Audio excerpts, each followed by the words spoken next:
नमस्कार, मैं हूं आपके साथ अर्जुन खजूरिया और आपका स्वागत है एचडीवी न्यूज पर।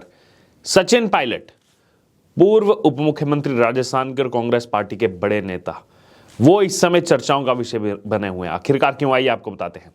राजस्थान में आगामी विधानसभा चुनाव से ठीक पहले कांग्रेस में एक बार फिर से दरार दिखाई दे रही है। जी हां, कांग्रेस नेता अगर सचिन पायलट की बात की जाए तो सचिन पायलट ने ऐलान कर दिया है कि अगर करप्शन के मामले में कार्रवाई नहीं की गई तो वो जो है गहलोत सरकार के खिलाफ अब जो है मोर्चा खोल रहे हैं। जी हां, अनशन करने वाले हैं सचिन पायलट। दरअसल जयपुर में सिविल लाइन स्थित अपने आवास पर पूर्व उप मुख्यमंत्री सचिन पायलट ने अपनी ही कांग्रेस सरकार पर, राजस्थान सरकार पर बड़ा आरोप लगाया है, बड़ा हमला किया है यहां पर राजस्थान सरकार पर। खास तौर पर अगर बात की जाए तो अशोक गहलोत पर। सचिन पायलट ने कहा कि भ्रष्टाचार के खिलाफ हमारी सरकार मजबूती से कार्रवाई नहीं कर रही है। पूर्व सीएम वसुंधरा राजे के खिलाफ खनन घोटाले की सीबीआई जांच नहीं हो सकी और ना ही ललित मोदी कांड पर कोई एक्शन हुआ।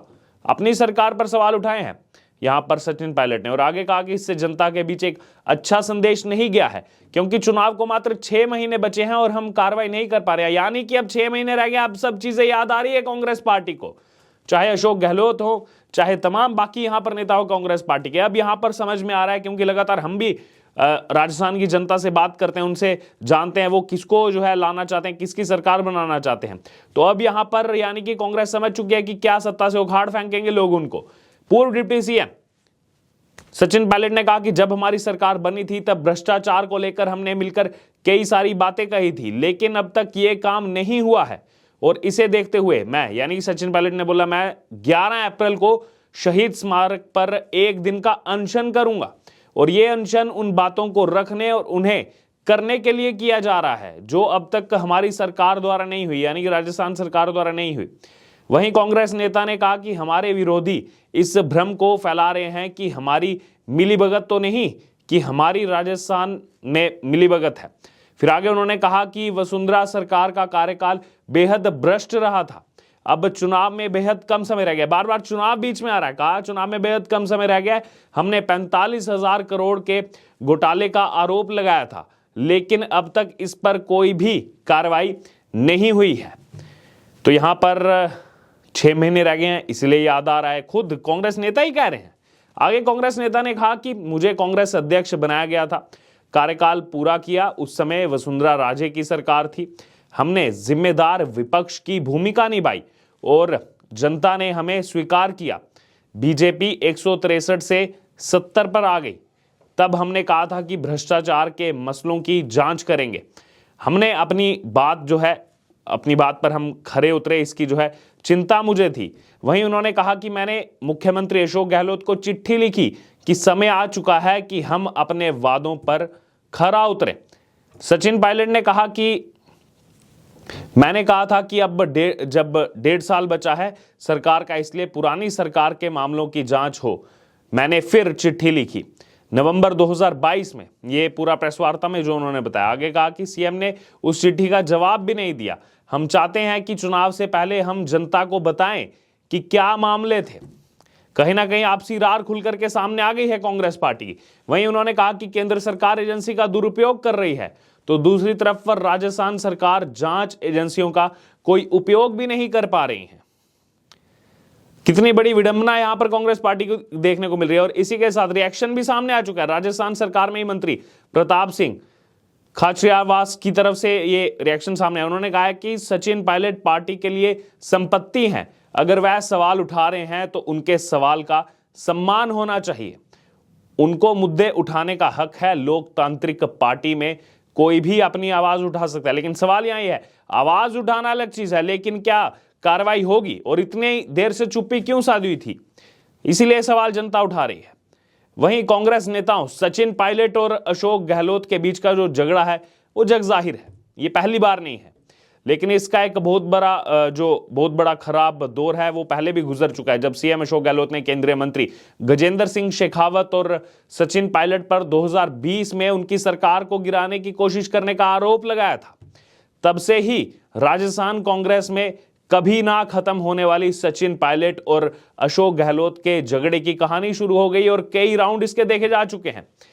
सचिन पायलट की इस घोषणा पर प्रतिक्रिया देते हुए भारतीय जनता पार्टी के प्रवक्ता शहजाद पूनावाला ने कांग्रेस पर कटाक्ष किया है और इस पर जो है कहा है, अपने ट्विटर पर पोस्ट किया है कि आफ्टर लिसनिंग टू पायलट, यानी कि पायलट को सुनने के बाद एक ख्याल आया राहुल गांधी को कोट कर रहे हैं और कह रहे हैं कि पहले गहलोत और पायलट जोड़ो, उसके बाद डीके शिव कुमार और सिद्धारमैया जोड़ो, उसके बाद माकन और संदीप दीक्षित जोड़ो, उसके बाद सिद्धू और राजा वेरिंग को जोड़ो।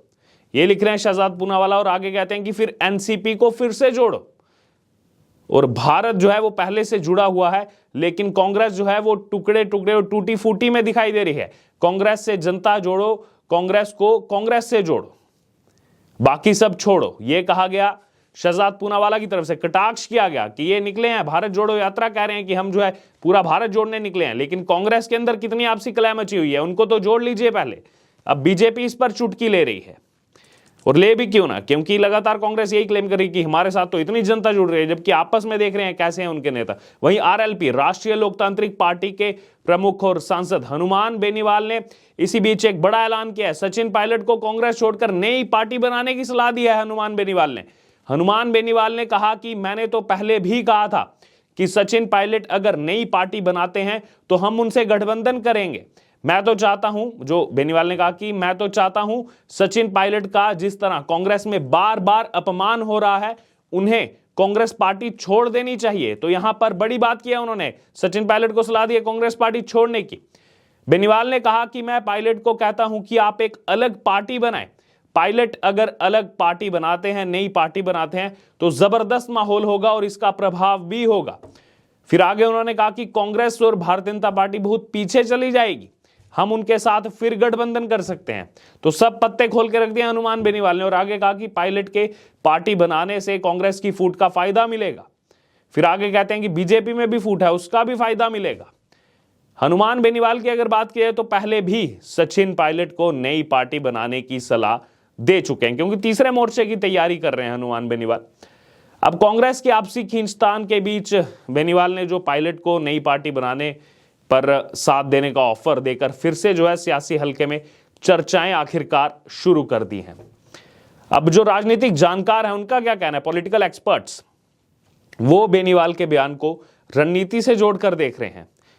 पॉलिटिकल एक्सपर्ट्स का इसमें मानना है कि हनुमान बेनीवाल अपनी खुद की जो उनकी पार्टी है, अपनी पार्टी का विस्तार करने और अपना वोट शेयर बढ़ाने के लिए मजबूत गठबंधन साथी की तलाश में है। इसीलिए सचिन पायलट को वो बार बार जो है प्रयास कर रहे हैं कि नई पार्टी बना ले, क्योंकि अगर बात की सचिन पायलट की तो प्रदेश भर में एक अच्छा फॉलोअर बेस है सचिन पायलट के पास, और बेनीवाल की निगाह उन्हीं पायलट समर्थकों पर है। हनुमान बेनीवाल ने पायलट समर्थकों का ध्यान खींचने के लिए रणनीति के तहत जो है ये बयान दिया, ये जो पॉलिटिकल एक्सपर्ट्स का कहना है, और इससे जो है नैरेटिव और परसेप्शन बनाने की रणनीति के तौर पर देखा जा रहा है। लेकिन इस बीच बड़ी खबर यही राजस्थान से, राजस्थान सरकार, जो अशोक गहलोत कहते थे कि कांग्रेस का मॉडल है राजस्थान सरकार, इसी मॉडल की धज्जियां कहीं ना कहीं उड़ाने का काम सचिन पायलट कर रहे हैं, जो इसी राजस्थान सरकार का हिस्सा थे। क्योंकि हिस्सा अभी भी है, लेकिन जिस हिसाब से उप मुख्यमंत्री थे, मुख्यमंत्री के बाद सबसे बड़ा पद उप मुख्यमंत्री हटाए गए थे, उसके बाद बदलाव हुआ था। लेकिन अब जो ये आपसी खींचतान है सचिन पायलट अशोक गहलोत की, बहुत पुरानी है, लेकिन अब जैसे खुल करके सामने आ गई है, अनशन तक किया जा रहा है। 11 अप्रैल को अनशन करने वाले हैं सचिन पायलट। अब देखना होगा कि आने वाले विधानसभा चुनाव में इसका कितना प्रभाव देखने को मिलेगा, और क्या अशोक गहलोत सचिन पायलट की ये जो लड़ाई है, क्या ये सबसे बड़ा कारण बनेगी राजस्थान में अगर कांग्रेस पार्टी हारती है आने वाले विधानसभा चुनाव में। वैसे तो राजस्थान में ट्रेंड है कि हर 5 साल बाद सरकार वो बदलते ही है, लेकिन उसके बावजूद क्या ये एक बड़ा फैक्टर बनेगा? आपकी क्या सलाह है इस पर, आपकी क्या राय है? आप जरूर कमेंट बॉक्स में शेयर करें कि क्या इन दोनों की जो लड़ाई है, क्या जनता विश्वास करेगी कि जो कांग्रेस पार्टी के राजस्थान में दोनों सबसे बड़े नेता हैं, जब वही आपस में एकजुट नहीं है, तो फिर लोगों के काम आखिरकार कैसे होंगे? बहरहाल इस पर आपकी जो भी राय हो आप हमारे साथ कमेंट बॉक्स में शेयर कर सकते हो, और इससे जुड़े तमाम अपडेट के लिए बने रहिए हमारे साथ। धन्यवाद।